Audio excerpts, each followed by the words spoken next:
एगो राजा रहे, एगो भेड़िया रहे। भेड़ी चरावत रहे वो जंगल में। तो ओकर राजा के एको गो बेटा ना रहे, भेड़ियर के 3 गो बेटा रहे। तो भेड़ियर के कहला राजा कि भेड़ियर हमरा जंगल में भेड़ी मत चरावा, अंत चढ़ाइबा तो ये शर्त पर कि तू अपन एगो बेटा दे बताब कि हमर बेटा नहीं हो। तब भेड़ियर कहला कि ना राजा, हम अपन बेटा नहीं देम, हम एक जंगल में तो मार के गाड़ देम भेड़ियर, कुछ पता ना चली। तो फिर कहला कि ठीक बा, हम जाके अपन रानी से विचार उचार करम। तो जाके कहलक रानी से सब कुछ हो गया। सुबेरे आके ले घोड़ा पर बैठा के ले चला, बैठा के ले गेला। वहाँ जाके सब मन पसंद उसन के खाना उना रख देला।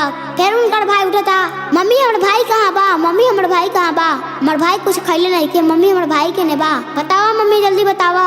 भाई के खोजते खोजते चल गेलक लोग राजा के घरे। राजा के घरे उनकर भाई बैठ के अपन मन उदास कैले बारे। याद हमर बल्ली चढ़ी कैसे, हमर माई कैसे कठोर कर दिली अपन करेजा, कि आज हमरा के छोड़ दिली बल्ली चढ़ावेला राजा पास, कि आज हम मर जाए तो हमार दोनों भाई कैसे रहिए लोग, हमार भाई तो हमरा बिना जी नहीं सकिए लोग। हम ना खाना खैले रहनी तो हमार भाई इतना एथी उतला खा लोग, आज हम मर जाए तो कितना अथी होइए लोग, कि आज हमरा बल्ली चढ़े वाला बा। हमार मम्मी कैसे बाड़ी, हमार पापा कैसे बारे, हमार पापा कैसे रहिए, मम्मी कैसे रहिए। फिर वो कहले खा ना खा बबुआ खा, आज तोर बल्ली चढ़ी। फिर वो कहला कि ठीक बा, हमार आज बल्ली चढ़बे करी। दोनों भाई आ गए लोग, दोनों भाई गले मिले लग लोग।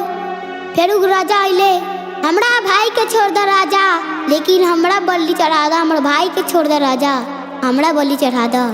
फिर वो कहला राजवा कि ना हम बल्ली ना चढ़ाएम, कि तू कोनो के बल्ली तोरा संतान रही और कोनो बल्ली चढ़ाई तो तोरा माया आयत कि ना आयत राजा, तोरा माया नहीं की आवती बालक पर।